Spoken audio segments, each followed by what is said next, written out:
এই দেশে প্রকৃত ঈমানদার আসলে খুবই কম।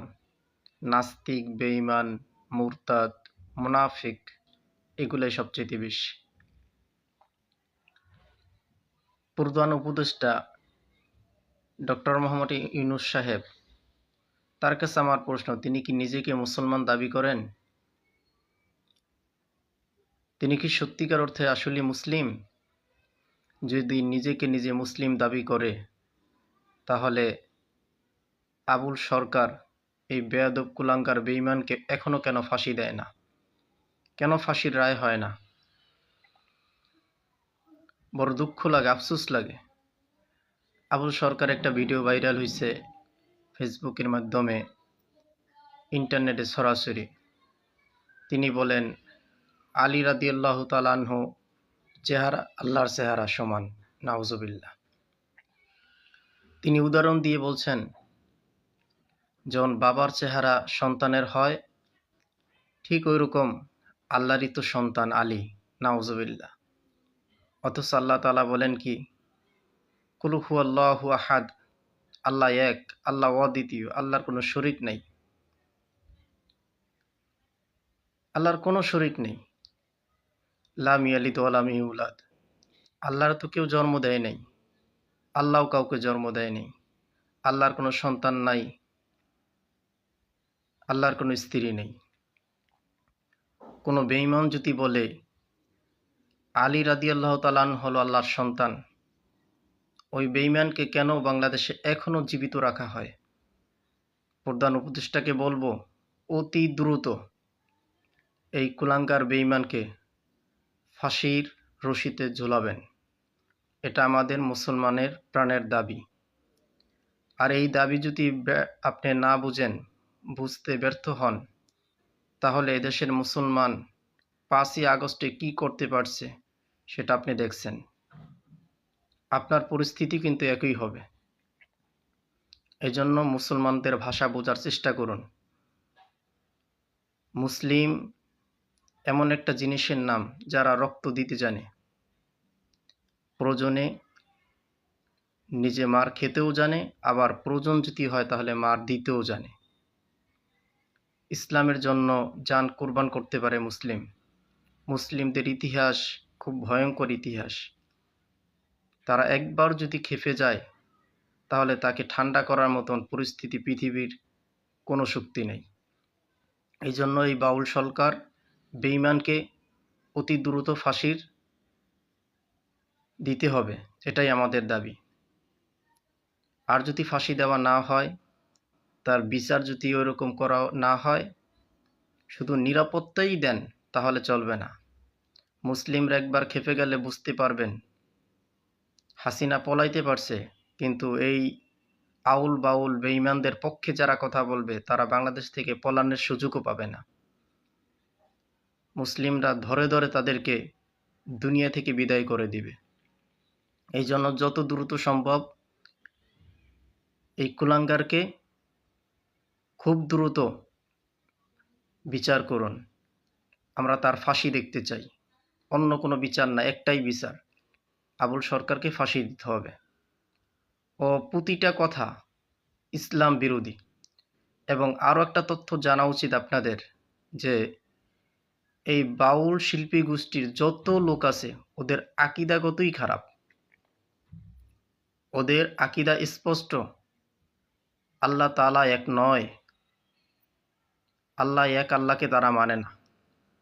এই জন্য যারা এক আল্লাহকে মানবে না, তাওহীদ রিসালাত যারা মানে না, তাদের ঈমান থাকে না। আর ঈমানদার কারা হয়? হুদাল্লিল মুত্তাকিন, কোরআন কাদেরকে দেখায়? পথ দেখায় কাদেরকে? যারা মুত্তাকি হয় তাদেরকে পথ দেখায়। মুত্তাকি ছাড়া কোরআন কাউকে পথ দেখায় না। এই জন্য মুত্তাকি হতে হয়। নিজেকে মুসলিম দাবি করলে মুসলমান হওয়া যায় না। মুসলমানের বৈশিষ্ট্য নিজের ভিতরে আনতে হবে। মিল্লাত আবিকুম ইব্রাহিম ওয়া সাম্মাকুমুল মুসলিমিন।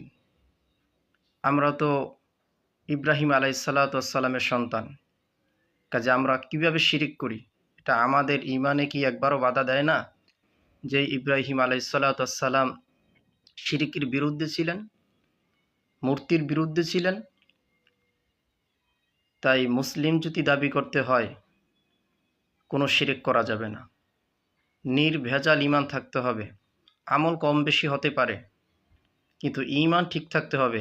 ঈমান যদি ঠিক থাকে, আল্লাহ তাআলা কোনো গুনাহ করলেও আল্লাহ তাআলার দয়ায় সে মাপ পাবে। আল্লাহ তাআলার দয়া অনেক বড়। কিরকম বড়? হযরত ওমর রাদিয়াল্লাহু তাআলা আনহু থেকে রিওয়ায়াত, এক মহিলার বাচ্চা হারিয়ে গেছে। বাচ্চা হারিয়ে যাওয়ার পরে মহিলা খুব কান্নাকাটি করে। হঠাৎ করেই বাচ্চা পাইছে। বাচ্চা পাওয়ার পরে মহিলা খুব খুশি। নবী আলাইহিস সালাতু ওয়াস সালাম বলেন সাহাবায়ে কেরামদেরকে, ও সাহাবায়ে কেরাম, যেই মহিলার বাচ্চা হারিয়ে গেল সে বাচ্চা পাওয়ার পরে যেভাবে খুশি, তাহলে তোমরা বলো আল্লাহ তাআলার দয়া কত, মায়া কত। তোমরা যে গুনাহ করো ওই আল্লাহও তো তোমাদেরকে মাফ করে দিতে পারে। তো বান্দা যদি কোনো গুনাহও করে, তাইলে আল্লাহ তাআলার কাছে যখন তওবা করে, আল্লাহ তাআলা তাকে মাফ করে দেয়। কারণ তওবার মতন তওবা যদি কেউ করে, আল্লাহ তাআলা ওই বান্দার প্রতি খুশি হয়, রাজি হয়।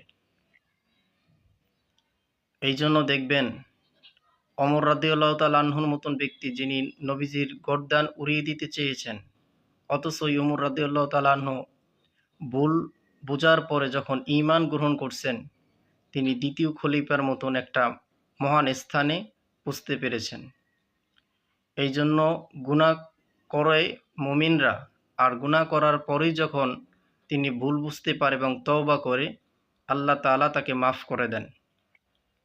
আম্মারা নফস থাকার কারণে গুনাহ করে, আর তওবা যদি মৃত্যুর আগে করে, লাওয়ামা নফসের অধিকারী হয়, ওই ব্যক্তি আল্লাহ তাআলার জান্নাত পর্যন্ত পৌঁছে যায়।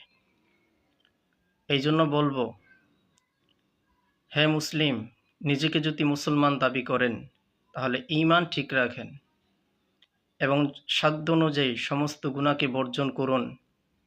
ছোট থেকে ছোট নেকটাও যেন না ছুটে সেদিকে খেয়াল রাখুন এবং সবসময়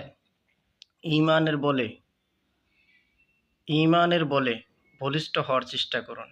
নিজেকে ঈমানদার যেরকম দাবি করেন,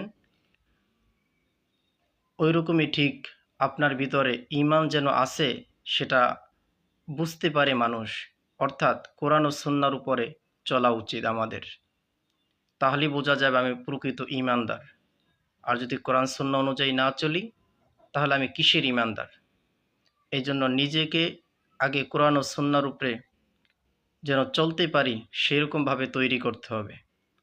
আর ঈমানকে মজবুত করতে হবে, যেন বেঈমান আবুল সরকারের মতন যারা আছে ওদের বিরুদ্ধে জিহাদ করা যায়, সামনে চোখে চোখ রেখে কথা বলা যায়। এমনকি শক্তি যদি থাকে, ওর গর্দান দুনিয়াতেই ওর গর্দান আলাদা করে দিতে হবে। এই সমস্ত বেঈমানদের জায়গা দুনিয়া হবে না। বেঈমানরা দুনিয়ায় থাকতে পারবে না। যারা আল্লাহর রসুলের বিরুদ্ধে কটূক্তি করবে, ওদের শাস্তি একটাই, মৃত্যুদণ্ড।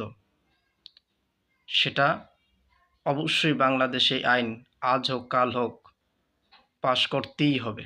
এটা মুসলিমদের দাবি। তাই পরিশেষে আবারও বলবো, মাননীয় প্রধান উপদেষ্টা মহোদয়, আপনি দ্রুত আবুল সরকারকে ফাঁসির রায় দিন। মুসলিমদের কলিজা ঠান্ডা করুন, অথবা পরিস্থিতি খুবই খারাপ হতে পারে। পরিস্থিতি একবার যদি খারাপ হয়, সেটা হয়তো আর সামাল দিতে পারবেন না। আল্লাহ আপনাকে সহি বুঝ দান করুক। আল্লাহ আমাদেরকে কোরআন ও সুন্নাহর আলোকে চলার তৌফিক দান করুক। মৃত্যুর আগ পর্যন্ত কোরআন সুন্নাহর উপরে অটল থাকার তৌফিক দান করুন। আসসালামু আলাইকুম ওয়া রাহমাতুল্লাহ।